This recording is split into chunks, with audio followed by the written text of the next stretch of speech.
When families have a loved one who's dying, they often turn to hospice. It's a team-oriented approach to end of life, medical care, pain management, and emotional support for the patient and caregivers. Well, a local father never expected that the tragedy that affected his family would lead him to become a hospice volunteer. 5 on Your Side's Art Holiday is here with more on his story. Okay, Matt Hirsch and Michael Brodt unexpectedly became single parents, and now they're helping each other during the most difficult times of their lives. This isn't the direction I saw my life going. Life gets in the way of the plans we make, even after you make a great life with your college sweetheart. Met her in college my freshman year, immediately became best friends. 3 children later, Brooke and Matt Hirsch were faced with a medical emergency. Brooke developed a brain tumor. Our second surgery. And not only had a tumor come back, 3 of them had come back. And they were exploding all over her brain. It was during Brooke's final weeks that BJC Hospice assisted with her end of life near Christmas 2013. Do not die on Christmas. Do not die on Christmas. And she made it another 2 days. Olivia, Annie, Maddie. With 3 girls to raise by himself, Matt Hirsch knew he had to become a better parent. When Brooke and I decided to have kids, she was clearly the more capable parent. And I put very little forethought in how to be a good dad. Then another test awaited Hirsch. His mother Maxine is sick and currently in hospice care. There's nothing more medically that can be done to help her. Unfortunately, I feel like I'm just in crisis management all the time. Holidays are very, very difficult. They're always a reminder.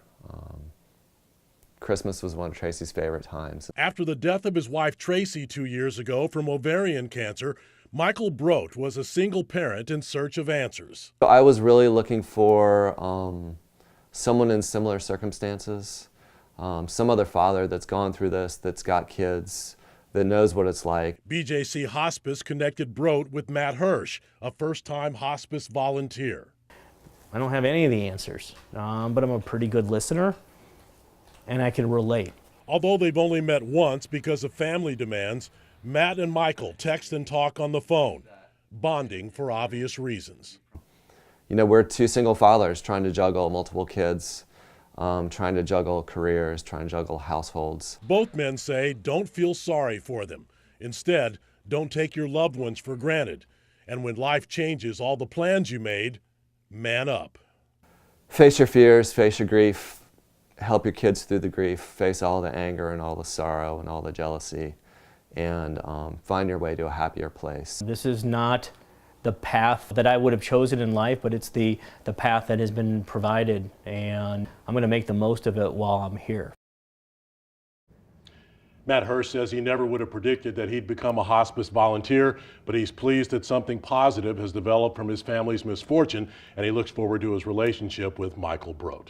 And no one likes to talk about dying or death, especially around this time of year, but hospice is really such an amazing program. And my mom was in hospice when she passed away from pancreatic cancer, and it gives you a way to talk about all of this. Sure. It gives you a connection to people who've gone through it. It's a great program. When my aunt was dying a couple of years ago, I got to meet her hospice counselor, and that planted the seed for this story.